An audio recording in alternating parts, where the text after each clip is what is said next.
So we want to welcome everyone to the Feed the Future Innovation Lab for Small Scale Irrigation semi-annual research meeting. I'm Nicola Four. I'm the director for the Innovation Lab. The next presentation we have is presented by Fitsum Hagos, who's a researcher in social sciences and economics at the International Water Management Institute in Ethiopia. The presentation is based on research conducted with the support of USAID in Ethiopia. And I would like to hand over now to Fitsum Hagos, who will be presenting to us on supply chain actors and marketing margins for irrigation technologies in Ethiopia. Thank you all for inviting me to present the draft work that we have been doing. As Nicole mentioned, the title is Marketing Margin of Irrigation Technologies in Ethiopia.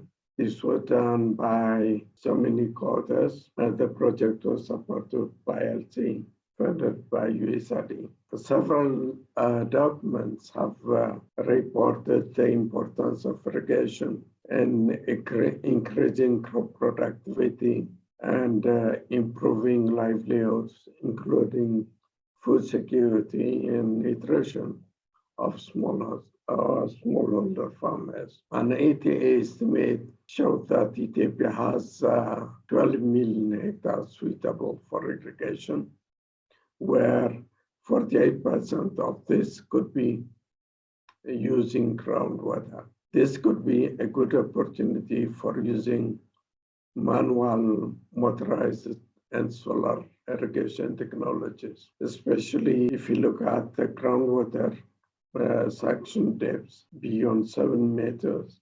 This provides a larger potential for solar irrigation. To mention that solar pumps are currently promoted to smallholder farmers in different parts of Ethiopia, despite the initial high cost, but low OM costs and depending on renewable energy. Regardless of the potential, division of manual, motorized, and solar is not as expected. So the major research question is supply chain of irrigation technologies well developed. Is enabling situation, the policy situation conducive to enable reliable supply? Next, please. So the key objectives of this work is, one, to explore if these irrigation technologies are readily available and to some extent also reliability.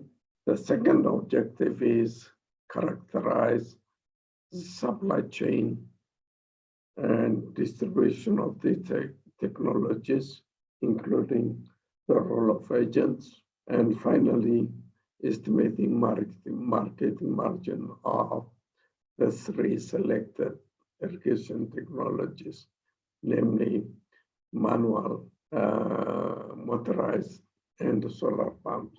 Next, please. We follow the following analytical framework for our analysis. I think any supply chain will be understood in terms of the marketing structure, whether the existing marketing structure is competitive, oligopolistic, or monopoly. And besides, we have to look at the policy environment, whether the existing policy environment is enabling. Looking at the marketing margin requires, besides mapping the supply actors, considering the costs and benefits across the chain. Probably, as you know, Mendo's 1994 has proposed different ways of estimating market margin. Probably the innovation of this work is looking at or looking at the market margin and the supply chain, as we see later on, is short. So we have basically importers and wholesalers and retailers being acted by one actor. In this case, the marketing margin is calculated as follows. We consider sale price, and from that we reduce market price and investment in installment cost. And this overall is reduced by import price plus import cost. The whole will be divided by sale price and then expressed in terms of percentage. As you know, the third technology is rope pump, which is locally manufactured. And the local manufacturers do serve as not only manufacturer, they serve as wholesaler and retailer. And then the marketing margin is calculated as given in the page. Okay, next slide, please.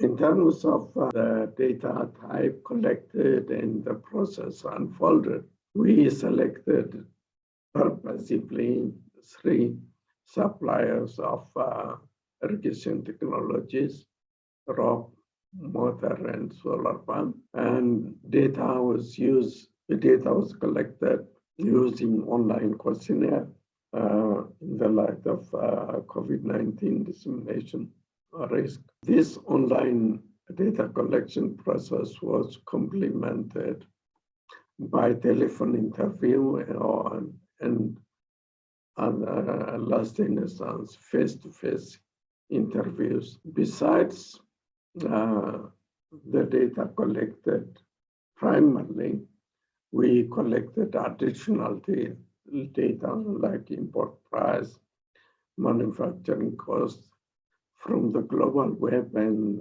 the literature. However, we didn't collect final purchase price. This is sale price to smallholder farmers. In terms of results, the results are divided into 3 sections: one for solar pump, the next for motor pump, and rope pump. In terms of solar pump, suppliers interviewed were multi-purpose suppliers, so they are not solely related to solar irrigation supply. 6 models are supplied: future pump, sun culture, rainmaker, and green force. In terms of dominance, future pump and sun culture are dominant, followed by rainmaker.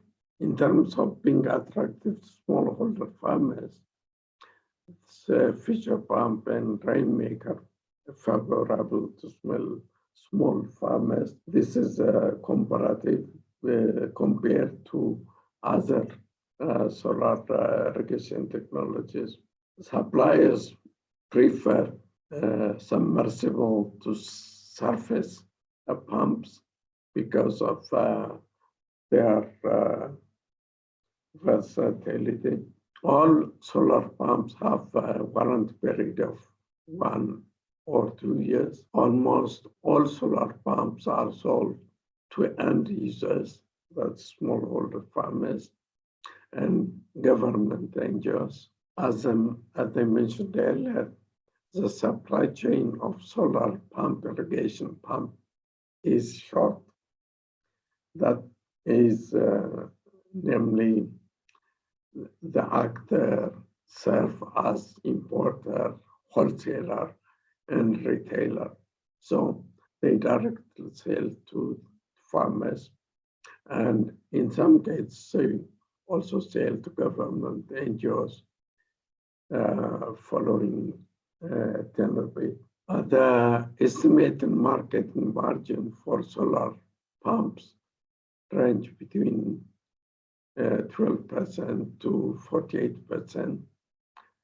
In terms of ground force, is 60%, which is very high.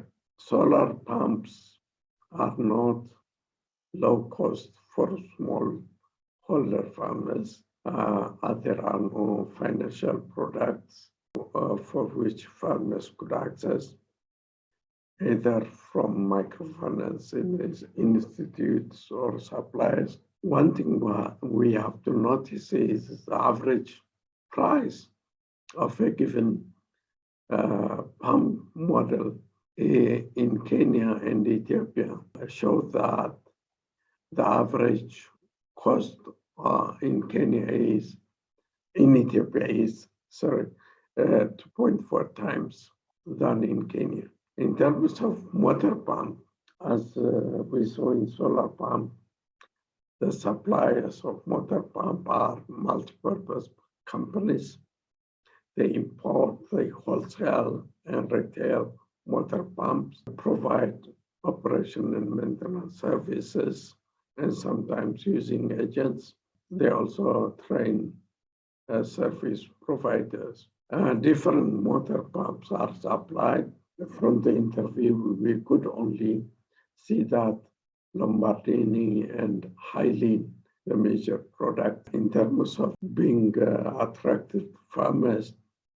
Lombardini, benzene, and Hylene are cheaper in the range of 23,000 to 30,000 per.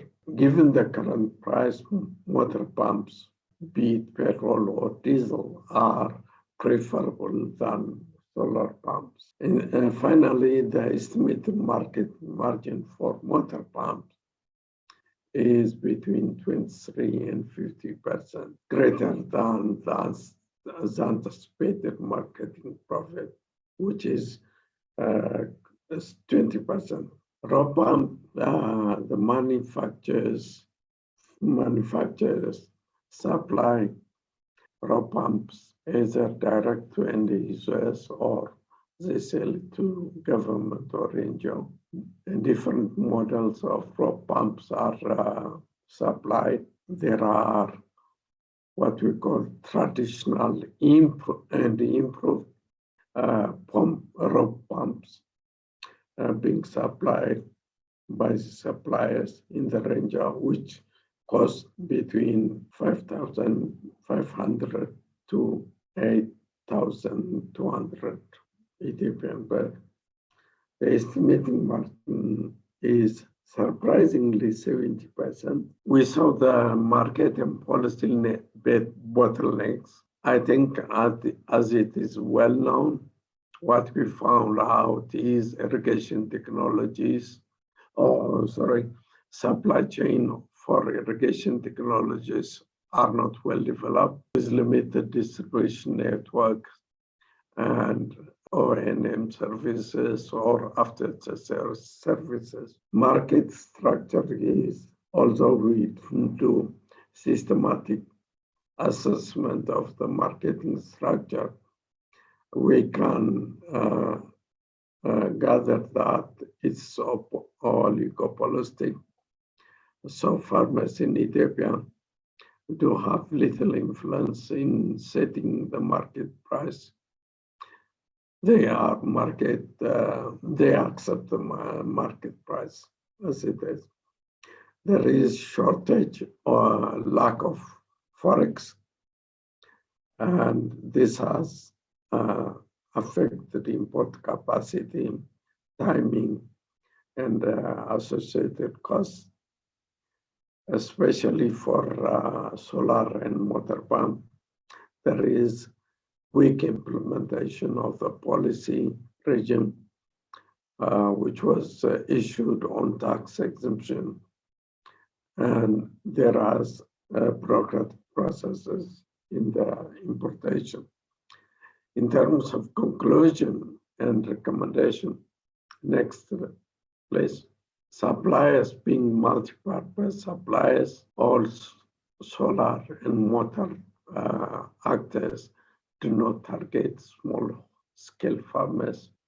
Supply chain is already, as mentioned, is oligopolistic and less competitive, and the value chain is short, whereas the market margin for irrigation equipment is high. Another important conclusion is there is no systematic formal demand assessment done by the actors.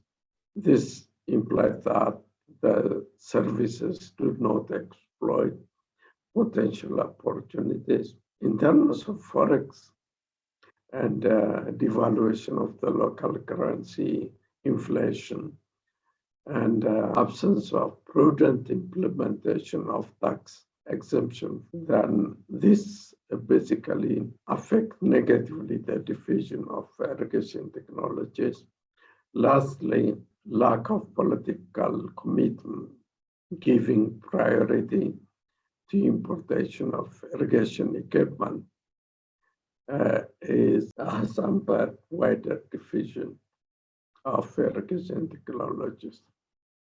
Thank you a lot. These are the points for my presentation. Thank you very much, Fitsum. Appreciate the presentation. And let's see, we already have a question in. Abiyu, do you want to go ahead and ask the question?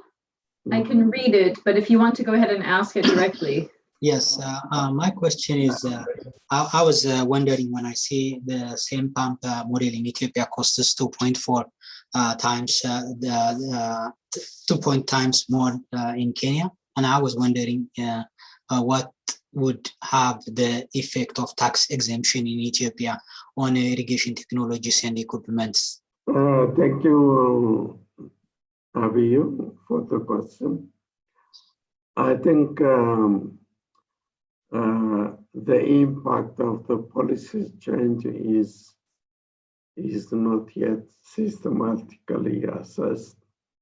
But I also think that there are implementation problems right now, and there are importation hurdles, which basically affect the importation process. And the import duty is also uncertain. That is basically the major issue. Hey, Pepin had a question. Do you want to go ahead and just ask that? Yeah, I can do that. Thank you. I was intrigued by this market structure and the high margins of those input suppliers. So I just want to know what can be done about it. Are there any possible interventions that we maybe tried or that to lower those margins and increase more competition? Thanks. This basically revolves around whether the exit and our entry to the market is free or possible. And the question basically revolves around what policies are important to increase entry. And like I mentioned, we haven't systematically assessed the market structure.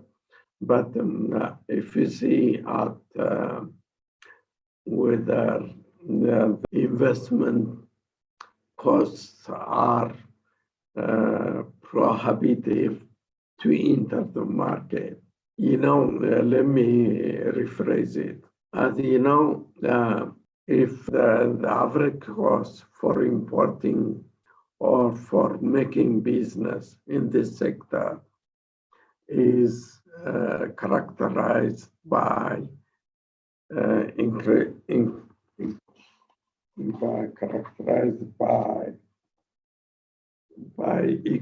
economics of scale, then other actors are not willing to enter the market. But like I mentioned, we haven't systematically assessed this to speak definitely that the entry to the market is not easy. Did I answer your question? Thank you. Yes. Yeah. Most irrigation technology is tax exempted, but there are implementation problems. There is a policy which was issued in 2019 on exemption of irrigation technologies, including even livestock feed. But the major issue is the lack in implementation of this policy, the bureaucratic hurdle that we have in the Ministry of Customs. So that has created basically delay in processes and uncertainties in duty. Thank you, Fitsum. I think that's the time that we have for this presentation, but thank you very much for this research and for the continuation of it. We're looking forward to seeing the additional information that comes out going forward. But thank you very much for this.